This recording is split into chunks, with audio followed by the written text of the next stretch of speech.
देश में पिछले कुछ समय से सुप्रीम कोर्ट, दो देश के दो सर्वोच्च जो संस्थाएं हैं, सुप्रीम कोर्ट और सदन, इनके बीच लेकर काफी तकरार हो रहा है, शुरू हो गया है। सबसे बड़ा सवाल ये उठता है कि आखिर ये तकरार क्यों? क्या सुप्रीम कोर्ट ने जो 8 अप्रैल 2025 को जो फैसला सुनाया, क्या वो गलत था? जिसको लेकर के पूरे देश में और सरकार की तरफ से भी कई सवाल खड़े किए जा रहे हैं। आज देश में आखिर कौन बड़ा है, लोगों के दिमाग में ये भी सवाल उठने लगा है कि आखिर कौन सबसे ज्यादा ताकतवर है, सुप्रीम कोर्ट या संसद? तो इन सब सवालों को समझने के लिए, जानने के लिए हम आज हमारे साथ जुड़ रहे हैं सुप्रीम कोर्ट बार एसोसिएशन के पूर्व अध्यक्ष श्री डॉक्टर आदित्य सी अग्रवाल, और सुप्रीम कोर्ट के वरिष्ठ वकील भी हैं। हम लोग ये समझने की कोशिश करेंगे कि जो पूरे देश में अभी चल रहा है स्थिति सुप्रीम कोर्ट और संसद को लेकर के, आखिर वो मामला क्या है, और क्या सच में कौन ताकतवर है, सुप्रीम कोर्ट या संसद, या फिर सबकी अपनी अपनी सीमाएं संविधान के अंदर निहित हैं। नमस्कार सर, आपका स्वागत है अग्रवाल सर। धन्यवाद। देखिए, जो आपने एक चीज जो बोली कि गवर्नमेंट की तरफ से सवाल उठाए जा रहे हैं, ये जी आपका सोचना बिल्कुल गलत है। गवर्नमेंट ने, भारत सरकार की गवर्नमेंट ने कभी भी इसके जो सुप्रीम कोर्ट के जजमेंट के बारे में कोई सवाल नहीं उठाए हैं। कभी कभी जो पार्टी के जो कुछ नेता होते हैं जो गवर्नमेंट में नहीं है, उन्होंने, जैसे कि अभी निशिकांत दुबे एक मेंबर पार्लियामेंट है रूलिंग पार्टी के, जी उन्होंने क्वेश्चन करा कि अगर कानून जो है सुप्रीम कोर्ट बनाने लगेगी तो पार्लियामेंट की क्या जरूरत है। जी ये सुप्रीम कोर्ट ने कोई कानून नहीं बनाया। क्या है, आर्टिकल 200 और 201 के अंतर्गत जी कोई भी बिल पार्लियामेंट या असेंबली का पास करा होता है, उसको गवर्नर स्टेट के मामले में, राष्ट्रपति केंद्र के मामले में, पार्लियामेंट के मामले में एसेंट उन्हें देनी होती है। परंतु भारत के संविधान की 200 और 201 जो धाराएं हैं, आर्टिकल हैं, उसके अंतर्गत किस टाइम में राष्ट्रपति और गवर्नर को अपनी एसेंट देनी है, वो टाइम प्रेस्क्राइब नहीं किया गया। जी देखने में ये आया कई बार जो है गवर्नर या राष्ट्रपति रीजनेबल टाइम में एसेंट नहीं दे रहे हैं। जी ये मुकदमा पहले ये पंजाब के बारे में आया, 2023 में उसका डिसीजन आया था, government of Punjab versus principal secretary of governor of Punjab. उसके अंतर्गत सुप्रीम कोर्ट के 3 जजेस ने जो है उस रिट पिटीशन में ये डिसीजन दिया कि जो राष्ट्रपति और गवर्नर को अनलिमिटेड टाइम के लिए जो जनता की, क्योंकि जो असेंबली होती है वो जनता की आवाज होती है और जनता जी की आवाज ही सबसे ऊपर होती है। उसके ऊपर एग्जीक्यूटिव नहीं है, उसके ऊपर पार्लियामेंट, उसके ऊपर जो हमारी कोर्ट भी नहीं है। कोर्ट का काम है कहीं किसी चीज पे मतभेद हो या कोई चीज साइलेंट हो, किसी, जैसे कि ये मामला था कि इसके अंदर एसेंट देने का टाइम प्रिस्क्राइब नहीं किया गया, तो जी जब उनके सामने कोई केस आता है, तो पंजाब गवर्नमेंट का केस आया, तो उन्होंने 2023 में ये डिसीजन दिया कि भाई 3 महीने में डिसीजन देना होगा। जब दूसरी बार अगर उनके पास, गवर्नर के पास, असेंबली जो है पास करके भेजती है, और क्योंकि जो स्टेट्स जो कंकरेंट लिस्ट में होता है जो मामला, और उसमें सेंट्रल लॉ के खिलाफ बात होती है, तो उस सिचुएशन में राष्ट्रपति के पास भी अनुमोदन के लिए वो बिल भेजा जाएगा। तो जी इस तरीके से जो पेंडिंग बहुत टाइम तक हो, तो उन्होंने रिट पिटीशन फाइल करी और कोर्ट ने यह हेल्ड किया कि आप अनलिमिटेड टाइम तक गवर्नर या राष्ट्रपति ये बिल को एसेंट देने के मामले में पेंडिंग नहीं रख सकते, और 3 महीने में अगर आप डिसाइड नहीं करोगे तो वो डीम्ड जो है एसेंट मानी जाएगी। उसी के बेसिस पर जो तमिलनाडु असेंबली के 10 बिल थे जो राष्ट्रपति जो गवर्नर के पास भेजे गए, क्योंकि वो एजुकेशन से रिलेटेड थे। एजुकेशन जो है कंकरेंट लिस्ट में है हमारे पार्लियामेंट में, जी हमारे जी जो फील्ड है कि ये सेंट्रल गवर्नमेंट के पास या स्टेट गवर्नमेंट के पास, वो दोनों की लिस्ट में है वो। तो वो गवर्नर ने जो है राष्ट्रपति के पास भेजा, राष्ट्रपति के पास बहुत टाइम से पेंडिंग थे। तो एक नई writ petition Delhi government of Tamil Nadu की तरफ से, और उसमें ये डिसीजन दिया कि ये डीम्ड जो है वो मानी जाएगी, आपने इतना लंबे टाइम तक नहीं किया, एसेंट नहीं दी। तो ये एक तो ये मैं क्लेरिफाई कर दूं, सुप्रीम कोर्ट ने दोनों केस में ना राष्ट्रपति को कोई डायरेक्शन दी है, ना ही गवर्नर को डायरेक्शन दी है। उन्होंने डायरेक्शन की जगह ये कह दिया क्योंकि ये अपनी ड्यूटी परफॉर्म करने में फेल रहे, तो इसलिए इतने लंबे टाइम तक नहीं करा। वो जो उन्होंने रिजेक्ट भी नहीं किए, एसेंट नहीं देने को भी नहीं कहा, तो ये उनकी एसेंट मानी जाएगी 3 महीने बीत जाने पर। तो ये जो कोई हमारे कुछ नेतागण ये बोल देते हैं कि सुप्रीम कोर्ट ने हमारे पार्लियामेंट को, हमारे राष्ट्रपति को या गवर्नर को डायरेक्शन दी है, वो डायरेक्शन नहीं है। कि उन्होंने डायरेक्शन ना दे के बड़े कॉशियसली जो ये डिसीजन लिया कि अगर आपने नहीं दिया तो ये माना गया, क्योंकि आपने रिजेक्ट भी नहीं किया, तो 3 महीने के बाद ये डीम्ड एसेंट हो गई।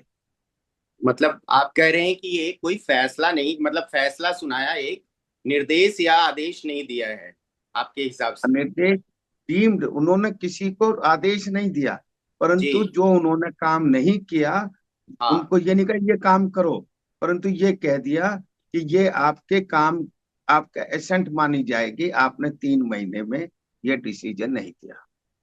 तो इसी को लेकर सर उपराष्ट्रपति जगदीप धनखड़ जी भी जो आर्टिकल 142 का जिक्र कर रहे हैं, आखिर वो आर्टिकल 142 में ऐसा क्या पावर है सुप्रीम कोर्ट के पास जिसको लेकर के जगदीप धनखड़ जी ने ये बोल दिया कि इसको मतलब न्यूक्लियर मिसाइल की तरह उपयोग कर रही है सुप्रीम कोर्ट? 142 में कानून बन जाता है।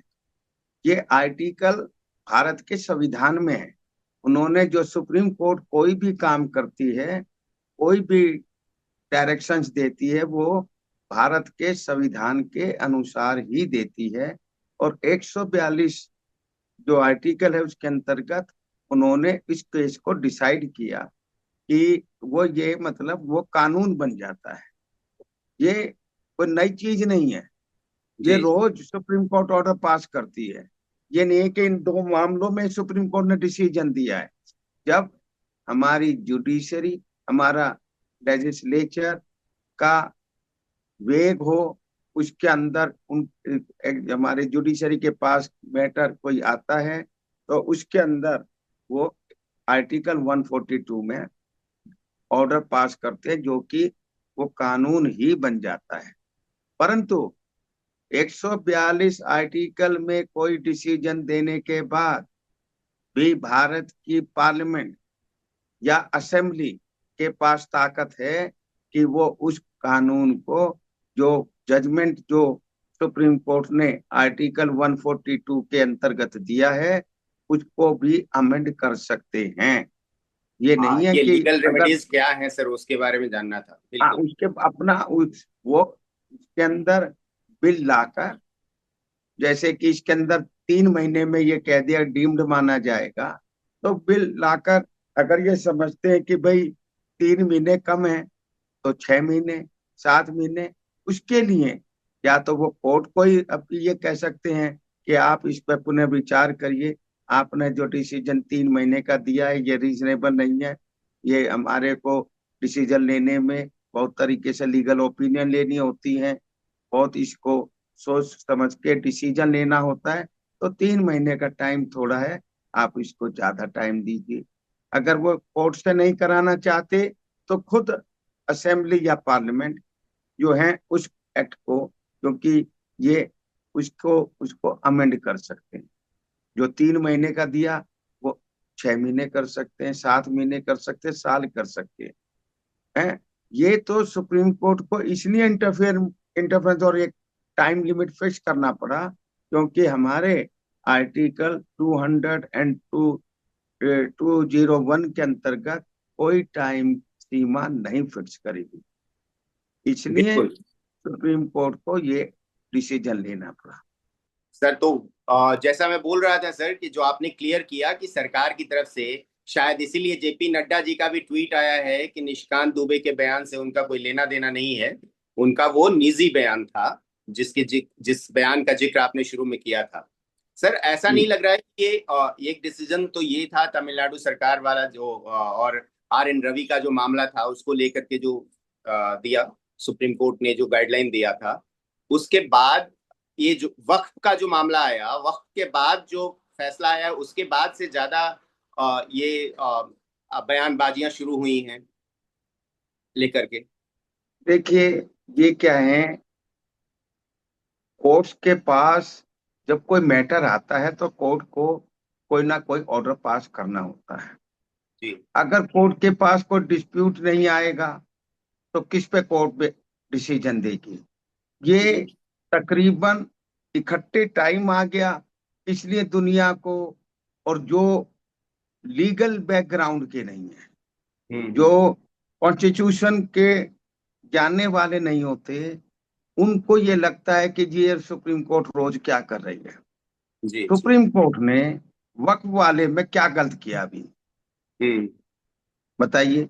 सुप्रीम कोर्ट ने उनसे पूछा, सॉलिसिटर जनरल से, आप जी। इसके बारे में जवाब दीजिए। दो जो इन्होंने क्वेश्चन रेज, जो पेटिशनर्स ने जो हम्म। क्वेश्चन रेज किए हैं, इसका आप सेटिस्फाई ये करिए कि इनकी जो प्रेयर है, इनका जो प्लीडिंग है, वो गलत कैसे है। तो जी। सॉलिसिटर जनरल ने कहा कि मेरे को 1 हफ्ते का टाइम दीजिए कि जिसमें मैं आपको सेटिस्फाई कर सकूं, हम एफिडेविट फाइल कर। तो सुप्रीम कोर्ट ने कहा कि तो आप अभी, क्योंकि आप टाइम मांग रहे हैं, ये ना हो कि आप अपॉइंटमेंट कर दो, कल को कोई डिसीजन जो आपके, क्योंकि कुछ नहीं पता है किस निष्कर्ष पे पहुंचे हैं। तो हम्म। आप अभी, जब तक आप अपना रिप्लाई फाइल नहीं करते हैं, जब, और कोर्ट ने कोई नोटिस इशू नहीं किया, हम्म। कोर्ट में इन रेट पिटीशन में कोर्ट ने नोटिस करने की जो पहली प्रक्रिया है उससे उसी स्टेज पर है आज। और तो कोर्ट ने, सॉलिसिटर जनरल ने खुद कहा कि भाई हम जो है, आप हमें टाइम दे दीजिए, हम हफ्ते तक कोई जो अपॉइंटमेंट होगा अंडर दिस न्यू एक्ट हम नहीं करेंगे। इसमें क्या गलत हो गया, क्या काम रुक गया 1 हफ्ते में। कोई ये नहीं है कि कोई चल रही थी गाड़ी, आपने उसको रोक दिया। ये तो बिल्कुल। प्रोसेस चालू ही नहीं हुआ था। हम्म। तो चालू आज जो आप 15 दिन के बाद कर लीजिए। ये नहीं है कि चलती हुई गाड़ी थी, आपने जंगल के अंदर गाड़ी रुकवा दी है। ये वो सिचुएशन नहीं है, ये तो प्लेटफार्म से चली नहीं है, उसको जो है थोड़ा टाइम रोक दिया, क्योंकि लीगलिटी को तो देखने का अधिकार है। चेक करने जब, का और अधिकार। अपने आप नहीं किया है सुप्रीम कोर्ट ने, उनके पास a number of writ petitions have come and once petitioners are there, तो कोर्ट की ड्यूटी है उनकी बात सुनना, सुन के उस पर डिसीजन देना। तो कोई सुप्रीम कोर्ट ने कोई जो वक्फ एक्ट है नया, उस पे कोई स्टे खुद नहीं किया है। ये तो सॉलिसिटर जनरल ने जब कहा हमको टाइम चाहिए और ये नया प्रोसेस है, तो उन्होंने कहा भाई जब तक टाइम चाहिए तो अभी तो हफ्ते के लिए जो आप टाइम मांग रहे हैं, जब तक आप और अपॉइंटमेंट नहीं करिए, क्योंकि किसी के अपॉइंटमेंट कर दो और कल को निष्कर्ष ये निकले कि भाई ये तो एक्ट वो नहीं है, ये कुछ सर्टेन प्रोविजंस ठीक नहीं है, उसको तो ये किसी की नौकरी लगी उसको हटा दें, कितना गलत होगा। बिल्कुल। अपॉइंटमेंट तो बहुत करने में भी टाइम लगता बहुत है, सिंपल एनर्जी है कि इस लगती है। पे बहुत सिंपल है कि इस पे रोक नहीं लगा है वो, और लीगलिटीज को चेक करने के लिए एक तरह से समय उसमें अंतरिम आदेश उसका दिया है कि चेक कर लिया जाए, पूरा हाँ फुल एंड फाइनल करके पूरी तरह से तब लागू किया जाए, सब कुछ चेक करके। तो हाँ, इसको इस जब तरह एक से नहीं देखा जाना चाहिए कि भाई वक्फ बोर्ड एक्ट जो नया आया संशोधन कानून, उसको रोक दिया है सुप्रीम कोर्ट ने, जैसा कि न आम रोक दिया गया, उसमें कोई बातें की जा रही। इलीगलिटी मानी है, कोई ना जी इलीगलिटी मानी है, ना ही उसको रोक दिया है। ये तो देखने के लिए कि इलीगलिटी है या नहीं, क्योंकि कई पेटिशनर्स आए हैं, तो उनकी बात सुने बिना, सरकार की बात सुने बिना डिसीजन नहीं हो सकता। और जब तक डिसीजन ना हो, जब तक वो रुका रहे। ये नहीं कि इतने ये इतनी एक्टिविटीज हो जाए, मान लो 1%, अगर कोर्ट ये हल्ड कर ये इलीगल है, तो क्या इज्जत गवर्नमेंट की रह जाएगी, क्या नौकरी लगने वालों की हो जाएगी। और जिनकी नौकरी लगी है, जिन्होंने ये रिट पिटीशन डाल के उसको क्वेश करा दिया, वो बेचारे वो उनसे जिंदगी भर के लिए बुरा मानेंगे। जी जी। हाँ, तो एक दो सवाल सर इसको लेकर के भी उठ रहा था कुछ, कि जो जो कानून संसद में सांसदों ने वोट किया है जिसको लेकर के, और वहां से पास हुआ है, क्या वही सांसद फिर सुप्रीम कोर्ट में जाके उसके खिलाफ याचिका डालें? ये कहाँ तक सही है, इसको लेकर भी नहीं सवाल नहीं, उठ रहे ये कोई गलत नहीं है। हर एक का इंडिविजुअल राइट है। हैं। अगर जी आप पार्लियामेंट में बैठ के आपने उसमें कंसेंट भी दियो, मैं तो इस व्यू का हूं, अगर जी किसी ने पार्लियामेंट में उस बिल के बारे में पॉजिटिव रेस्पॉन्स दिया कि हाँ ये बिल बनना चाहिए, उसके बाद उसको ये लगे कि भाई ये तो गलत बन गया है, उस मेंबर ऑफ पार्लियामेंट को भी कोर्ट में जाके उसकी लीगलिटी को चैलेंज करने का राइट है। जी। तो बिल्कुल, तो मतलब एक तो आपने बता दिया सर कि आर्टिकल 142 के तहत जो भी सुप्रीम कोर्ट फैसला सुना रही है, उसको लेकर के अगर कोई दिक्कत है, कोई परेशानी है, तो उसके लिए भी लीगल रेमेडीज मौजूद है संसद खुद सरकार के आप पास। सुप्रीम कोर्ट में जा सकते हो, जी अदरवाइज आप अपनी पार्लियामेंट से, अपनी असेंबली से दोबारा उसको अमेंड कर सकते हैं, जो कि संविधान के अनुरूप नहीं हो, के अनुरूप हो, उसके उसी प्रोविजन के अंदर आप नई चीजों को, नए अमेंडमेंट्स ला सकते हैं, जो आप ठीक समझते हो। तो मतलब संसद और सुप्रीम कोर्ट दोनों जगह से आपके लिए रेमेडीज है उसमें उपलब्ध। जी जी जी। जी। अब अंतिम सवाल सर, जो आम लोगों के मन में अब इतने सब जानने के बाद, वैसे जनता भी ये समझ चुकी होगी या दर्शक हमारे जान चुके होंगे कि कोई कंफ्यूजन नहीं है, लेकिन फिर भी ये बता दीजिए सर और क्लियर कर दीजिए कि जो मन में सवाल उठ रहा है कि आखिर कौन ज्यादा ताकतवर है, सुप्रीम कोर्ट या संसद? पार्लियामेंट सबसे ज्यादा ताकतवर है, अगर वो कॉन्स्टिट्यूशन के खिलाफ कोई कानून नहीं बनाती है। जी अगर कॉन्स्टिट्यूशन के खिलाफ कोई प्रोविजन के खिलाफ अगर कोई कानून बनाती है, तो सुप्रीम कोर्ट बड़ी है। सुप्रीम कोर्ट का काम है कॉन्स्टिट्यूशन का प्रोटेक्शन करना, कॉन्स्टिट्यूशन के अंतर्गत उसे काम करना है, कॉन्स्टिट्यूशन के प्रोविजन के हिसाब से जजमेंट देने हैं। अगर पार्लियामेंट हमारे कॉन्स्टिट्यूशन के खिलाफ, उसके रेशों के खिलाफ जो कोई काम करेगी, तो सुप्रीम कोर्ट की ताकत है, not only supreme court, even high court की ताकत है कि वो उनके जो बनाए हुए कानून को ultra vires to the constitution declare कर सकें, और उसकी ताकत वो वैलिड नहीं रहेगा।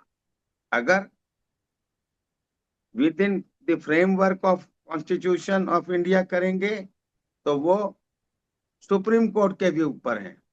सुप्रीम कोर्ट के जजेज की जो क्वालिफिकेशन, उनकी अपॉइंटमेंट के प्रोसीजर, उनकी सैलरीज, उनके पर्क्स का भी डिसीजन भारत की पार्लियामेंट लेती है।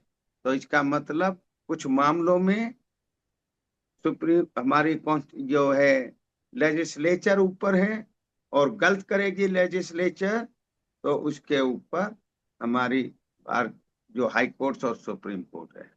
मतलब हमारे संविधान में पूरी तरह से चेक एंड बैलेंस है, और सबकी अपनी अपनी सीमाएं निर्धारित की हुई हैं, और सबको अपना जी। अपना ताकत दिया हुआ है अपने अपने हिसाब से। और इस तो मामलों में सुप्रीम कोर्ट ने कोई जो एग्जीक्यूटिव की या लेजिस्लेचर की पावर को के ऊपर आघात नहीं पहुंचाया है। उन्होंने with in the framework of constitution of India, with in their power, the supreme court has acted thank you in sir, both बहुत केसेस। बहुत बहुत धन्यवाद आपका हमसे जुड़ने के लिए, ग्लोबल भारत टीवी से जुड़ने के लिए, थैंक और दर्शकों के कंफ्यूजन को दूर करने के लिए बहुत धन्यवाद। Thank you.